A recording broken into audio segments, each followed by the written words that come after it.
saudara yang dikasihi oleh Tuhan, selamat hari Minggu. Tuhan Yesus memberkati kita. Biar kita pada hari ini betul-betul bisa belajar dari firman Tuhan. Saya sudah mengatakan kepada saudara supaya saudara membaca kitab Yesaya pasal 42 ayat 18 sampai ayat yang ke-25 ya. Hari ini kita sampai kepada Yesaya pasal yang ke-42 ayat 18 sampai ayat yang ke-25. Saya memberikan tema hukum Tuhan adalah kehidupan ya. Hukum Tuhan adalah kehidupan. Nah, saudara yang dikasihi oleh Tuhan, kalau kita melihat ayat yang ke-18 sampai ayat yang ke-20, maka di situ ingin menyatakan dua hal. Ya, karena ayat itu berkata, "Hai dan dengarkanlah hai orang-orang buta." Ya. Dengarkanlah hai orang-orang tuli. Ya. Perhatikanlah dan lihatlah hai orang-orang buta. Ya. Ayat 18 itu sampai ayat yang ke-20 itu ingin menjelaskan dua hal. Yang pertama, Tuhan telah kesal. Tuhan jengkel melihat anak-anak Tuhan yang buta dan tuli. Karena itulah Tuhan memberikan penjelasan, siapakah yang buta seperti hambaku, selain hambaku ya.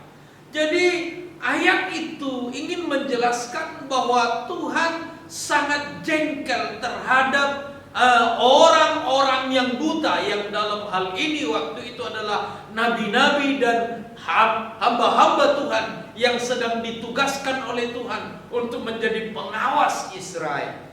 Nah, karena itu saudara yang dikasihi oleh Tuhan, Tuhan telah menjadi jengkel melihat orang-orang yang buta, orang-orang yang tuli.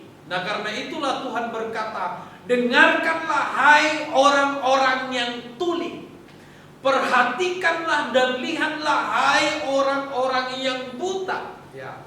Kamu telah banyak melihat tetapi tidak memperhatikan. Nah, karena itu saudara, ayat ini ingin menjelaskan bahwa Tuhan jengkel, Tuhan marah terhadap kebutaan dan ketulian rohani.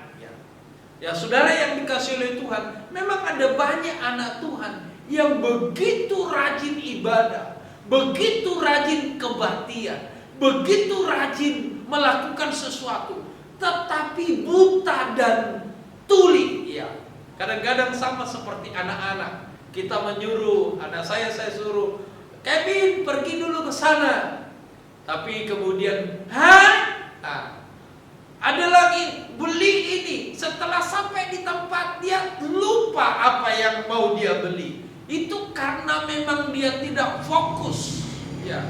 Dia hidup di dunianya sendiri. Ya. Dan itulah gambaran-gambaran orang-orang yang disebut hamba Tuhan itu. Itulah yang disebut oleh Tuhan, "Lihatlah hai orang-orang buta.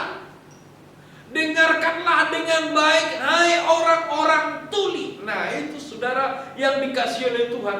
Jadi Tuhan melihat ada iman, ada hamba-hamba Tuhan ini yang hidup di dunianya sendiri. Dia tidak hidup di dalam dunia yang diberikan oleh Tuhan. Punya mata melihat tetapi tidak memperhatikan, sebab memang dia tidak fokus. Ya. Saudara yang dikasihi oleh Tuhan, hidup kita ini kan adalah hidup yang di dalam Tuhan. Kristus kepala dan kita adalah tubuhnya. Jadi seluruh kehidupan kita itu harusnya diatur oleh Kristus. Itu sebabnya saudara yang dikasihi oleh Tuhan, tetapi ketika kita buta, ketika kita tuli, maka apa yang diperintahkan dari kepala itu semua kita tidak mengerti. Karena itulah ayat ini menjelaskan dia sangat jengkel terhadap orang-orang buta. Dia sangat jengkel terhadap orang-orang tuli secara rohani. Karena dia tidak pernah bisa mengerti. Itu sama dengan orang yang Tuhan katakan tentang penabur. yang ditaburkan di pinggir jalan adalah orang-orang yang tidak mengerti firman Tuhan. Bagaimana dia mengerti? Dia adalah orang yang tuli. Dan tentu dia tidak akan mengerti apa yang diungkapkan. Bukan karena memang betul-betul dia tuli, tetapi karena dia hidup di dalam dunianya sendiri. Karena itu saudara yang dikasihi oleh Tuhan, ayat ini ingin menjelaskan bahwa Tuhan jengkel terhadap orang buta, terhadap orang tuli. Karena itu saudara yang dikasihi oleh Tuhan, jangan jadi anak Tuhan yang buta. Jangan jadi anak Tuhan yang tuli. Jangan jadi hamba Tuhan yang buta. Jangan menjadi hamba Tuhan yang tuli, yang tidak mengerti kehendak Tuhan. Hidup di dalam dunianya sendiri, hidup di dalam pengertiannya sendiri. Dia tidak pernah mengerti apa yang Tuhan inginkan di dalam kehidupan. Nah, yang kedua, ayat yang ke-18 sampai 20 ini ingin menjelaskan bahwa Tuhan mau mereka mendengarkan dengan sungguh-sungguh, jangan seperti yang lalu, ya. Yang lalu mereka itu mendengar tetapi tidak mendengar, menjadi tuli. Karena itulah umatnya dibuang ke Babel. Karena ketulian hamba-hamba Tuhan, karena kebutaan pelihat-pelihat orang Israel, maka orang itu dibuang ke Babel. Nah, hari ini Tuhan ingin menjelaskan dari bagian ini bahwa mereka tidak boleh seperti itu. Ketika dia berkata, dengarkanlah hai orang-orang tuli. Nah, itu ingin menjelaskan jangan menjadi tuli. Karena itu Tuhan berharap mereka mendengarkan dengan sungguh-sungguh. Nah, itu sebabnya saya berkata, ayat ini ingin menjelaskan bahwa mereka harus mendengarkan dengan sungguh-sungguh, melihat dan memperhatikan dengan sungguh-sungguh. Karena itu Tuhan berkata, perhatikanlah dengan sungguh-sungguh, hai orang-orang yang tuli. Ya, saudara yang dikasihi oleh Tuhan, jadi ayat ini ingin menjelaskan dua hal ini. Yang pertama, Tuhan kesal terhadap kebutaan dan ketulian. Yang kedua, Tuhan ingin kita tidak buta dan tuli, tetapi kita ingin serius, ingin sungguh-sungguh mendengarkan kehendak Tuhan, mendengarkan firman Tuhan. Nah, yang kedua, menarik sekali kalau kita melihat di ayat yang ke-21. Di ayat 21 itu di ayat 21 itu firman Tuhan berkata, Tuhan telah berkenan demi penyelamatannya untuk memberi pengajarannya yang besar dan mulia. Ya, Tuhan telah berkenan demi penyelamatannya. Dengarkanlah hai orang-orang tuli, Tuhan telah berkenan demi penyelamatannya untuk memberi pengajarannya yang besar dan mulia. Ya, bagi saya masih kurang paham saya. Ya, karena itu saya ingin mengajak saudara untuk melihat terjemahan yang lain. Nah, kalau di terjemahan bahasa Indonesia masa kini, ayat itu ditulis dengan kata seperti ini. Tuhan berkenan menyelamatkan, titik, koma, Ia ingin hukumnya dihormati dan diagungkan. Ya, sedikit berbeda. Karena di ayat yang bahasa Indonesia yang sekarang, Tuhan telah berkenan demi penyelamatan umatnya, penyelamatannya, untuk memberi pengajarannya dan yang besar dan mulia, titik koma. Kalau yang pertama, titik komanya adalah Tuhan berkenan menyelamatkan titik koma. Ia ingin hukumnya dihormati dan diagungkan. Jadi ada sedikit perbedaan, walaupun isinya mungkin tidak berbeda, tapi kita perlu melihat. Ya, kalau dalam bahasa Batak ditulis di halomohon jahobado patibulhon dohot pasangapon patikna alani hati gorana. Jadi kalau saya bahasa Indonesia kan, maka Tuhan berkata dari bahasa Batak, dia berkata begini, Tuhan menginginkan supaya hukum itu ditinggikan, dihormati, ya. karena kebenaran Allah. Ya, karena kebenaran Allah, maka Tuhan ingin, sangat merindukan untuk hukumnya ditinggikan dan dihormati. Nah, kayak itu terjemahan bebas dari bahasa Bataknya. Ya, saudara yang dikasih oleh Tuhan, dari terjemahan lama, bahasa Indonesia terjemahan lama, ayat itu berkata begini, bahwa karena kebenarannya berkenanlah Tuhan akan dia, diberikannya hukum yang besar dan mulia. Ini mirip dengan bahasa Batak. Ya, bahasa Batak itu biasanya diterjemahkan dari bahasa Jerman. Nah, saudara yang dikasihi oleh Tuhan, ayat ini agak mirip, bahwa Tuhan berkata bahwa karena kebenaran Tuhan, berkenanlah Tuhan akan dia, akan Israel, diberikannya hukum yang besar dan mulia. Ya. Nah, dalam bahasa Inggris King James Version menulis, "The Lord is well pleased for his righteousness' sake. He will magnify the law and make it honorable." Nah, mungkin ini mirip dengan bahasa Batak dan mirip dengan terjemahan yang lama. Karena itu, saudara yang dikasihi oleh Tuhan, saya memberikan kesimpulan bahwa ayat ini sedang berkata, ayat 21 dan ayat 22 ingin berkata seperti ini. Dengarkanlah hai orang-orang tuli, pandanglah dan lihatlah hai orang-orang buta. Tuhan telah berkenan demi kebenarannya untuk memberikan pengajarannya yang besar dan mulia. Maksudnya adalah hukum Taurat. Ya. Jadi karena Tuhan itu benar, karena Tuhan itu benar kebenarannya, maka Tuhan berkenan memberikan hukumnya, yaitu hukum Taurat, hukumnya yang besar, pengajarannya yang besar dan mulia. Ya, karena Tuhan sangat berkenan kepada dia.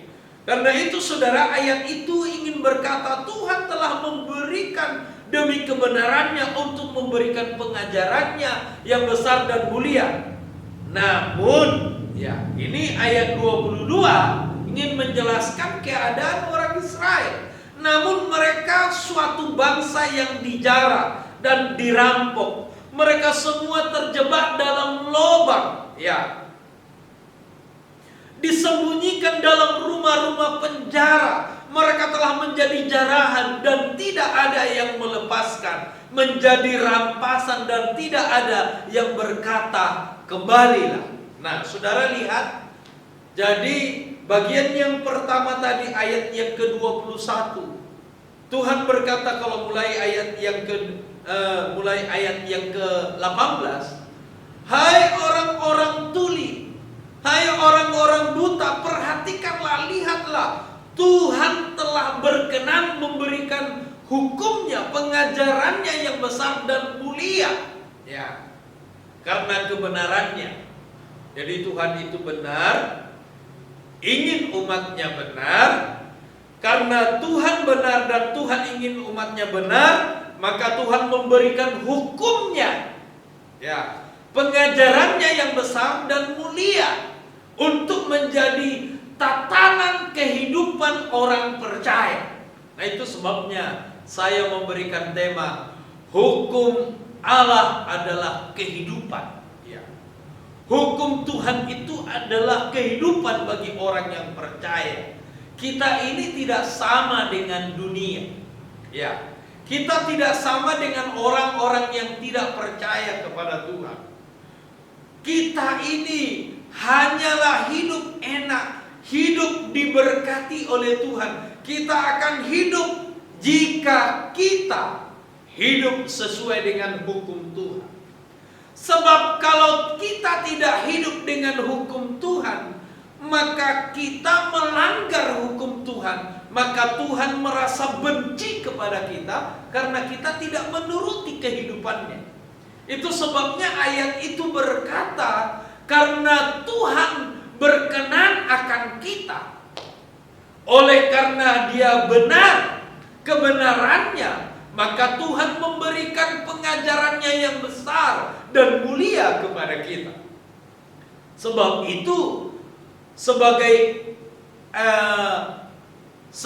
eksennya supaya kita hidup dengan benar, maka kita harus hidup di dalam firman Tuhan yang besar dan mulia itu.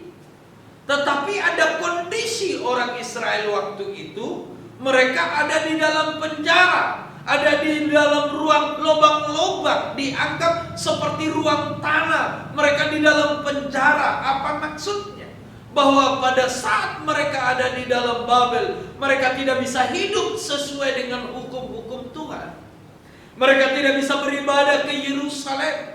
Sementara yang diputuskan waktu itu adalah Yerusalem adalah tempat penyembahan kepada Tuhan. Mereka tidak bisa hidup seperti hukum-hukumnya Tuhan. Jadi karena itu saudara, hukum Tuhan itu tidak berlaku bagi mereka. Mereka tidak bisa menghidupinya saudara.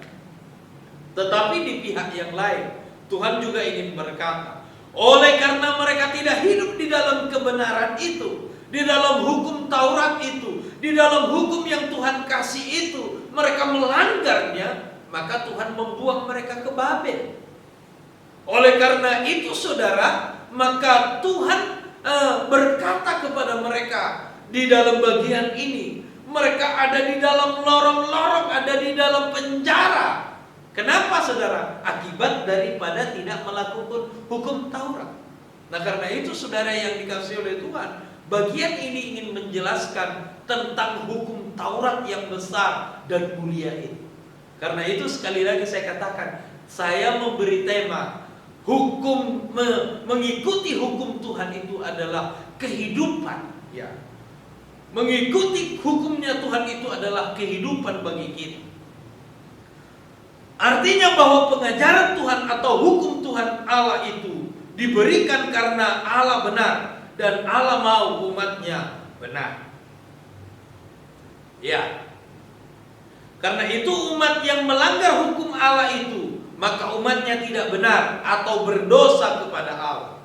Karena umatnya berdosa kepada Allah, maka Allah menyerahkan mereka untuk dirampas ke Babel. Karena itu bagi umat Tuhan, hukum Tuhan itu adalah kehidupan. Sekali lagi, karena itulah saya memberikan tema hukum Tuhan itu adalah kehidupan. Nah saudara yang dikasih oleh Tuhan, perhatikan jugalah ayat 23. Nah di ayat 23 itu mengatakan, siapakah di antara kamu yang mau memasang telinga kepada hal ini? Ya, ayat ini ingin berkata, siapakah di antara kamu yang mau memasang telinga untuk hal ini? Untuk hal apa saudara? Ya, bahwa Tuhan menghukum orang-orang Israel dibuang ke Babel. Mereka berada di dalam penjara. Itu karena kebutaan orang-orang yang dipercaya oleh Tuhan. Mereka dibuang ke Babel itu karena mereka menjadi orang-orang yang tuli. Nah, siapakah yang memperhatikan dalam bagian ini? Siapakah di antara kamu yang mau memasang telinga kepada hal ini? Maksudnya belajar dari bagian ini. Ya. Karena itu saudara yang dikasihi oleh Tuhan, itu menjadi sebuah himbauan dari Tuhan. Itu sebabnya saya memberikan tema bahwa hukum Tuhan itu adalah kehidupan. Siapa di antara kamu yang mau memperhatikan hal ini? Apa hal apa? Bahwa ketika Tuhan, karena Tuhan itu benar, itu sebabnya Dia ingin umatnya benar. Supaya mereka benar, maka Tuhan memberikan hukum pengajarannya yang besar dan mulia. Ya, siapakah di antara kamu yang mau memperhatikan ini? Tentu kita seluruh sidang jemaat harus memperhatikan ini. Karena itulah saya ingin berkata bahwa hukum Tuhan itu adalah kehidupan. Kalau kita tidak mengikuti hukum Tuhan itu, kalau saudara anak Tuhan, maka itu adalah kecelakaan bagi kita. Itu sebabnya saudara yang dikasihi oleh Tuhan, ayat ini sangat jelas. Dan kemudian ayat 23 itu berkata sambungannya, yang mau memperhatikan dan yang mau mendengarkannya untuk masa yang kemudian. Nah, mengapa Tuhan membuang mereka ke Babel? Supaya mereka menjadi umat yang baru, umat yang tidak sama seperti mereka yang dulu, di mana mereka dulu adalah orang-orang yang tuli, di mana mereka dulu adalah orang-orang yang buta, di mana mereka dulu adalah orang-orang yang hidup di dalam dunianya sendiri. Dia tidak hidup di dalam dunia yang Tuhan ciptakan. Kristus adalah kepala dan kita adalah tubuh. Mereka tidak hidup seperti apa yang kepala katakan, sebab mereka tuli, sebab mereka buta. Tapi itu sudahlah, yang lalu sudahlah berlalu. Tuhan ingin berkata, yang lalu sudahlah berlalu, saya sudah mengampuni. Tetapi siapakah di antara kamu yang mau memperhatikan ini? Siapakah di antara kamu yang mau belajar dari bagian ini? Artinya Tuhan mengharapkan kita mengikuti hukum-hukum. Sekali lagi, hukum Tuhan itu adalah kehidupan. Kristus kepala, dan Dia yang harus berkuasa di dalam hidup kita. Kalau kita tuli, kalau kita buta, itu berarti kita hidup di dalam dunia kita sendiri. Kalau kita hidup di dalam dunia sendiri, maka kita tidak mengerti apa yang diperintahkan kepala, apa yang diperintahkan oleh Tuhan.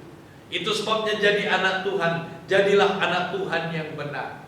Jangan jadi orang percaya yang hanya sekedar orang percaya, tapi engkau tidak hidup di dalam kebenaran.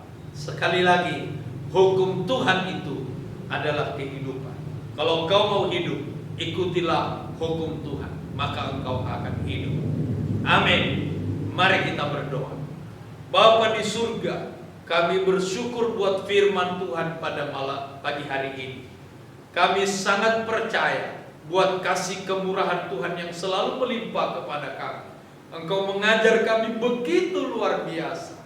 Ya, firman-Mu berkata bahwa orang-orang Israel itu dibuang ke Babel oleh karena mereka buta, oleh karena mereka tuli. Mereka tidak hidup di dalam pengajaran yang Tuhan berikan, yang Tuhan sampaikan kepada mereka. Mereka hidup dengan dunia mereka sendiri. Tapi hari ini firman-Mu mengajar kami supaya kami hidup di dalam apa yang Tuhan ajarkan kepada kami. Karena Engkau adalah kepala dan kami adalah tubuhnya. Seharusnya lah kami hidup di dalam tubuh Kristus. Karena itu Tuhan tolong kami Bapa untuk bisa hidup sesuai dengan kebenaran-Mu, supaya kami hidup. Karena itu hamba berdoa buat seluruh sidang jemaat-Mu, berikan mereka pertolongan untuk memahami firman ini. Kami berdoa buat seluruh pendengar, supaya mereka mengerti, memahami apa yang dimaksud dengan firman Tuhan ini, supaya kami hidup dan hidup di dalam Tuhan. Karena itu Tuhan, kami bersyukur kepada Tuhan, memberkati seluruh sidang jemaat-Mu, memberkati bangsa dan negara kami Republik Indonesia, memberkati mereka untuk bisa menguasai bangsa ini, dan kemudian mereka bisa menyelesaikan masalah-masalah yang sekarang ini. Nama-Mu dipuji dan dipermuliakan.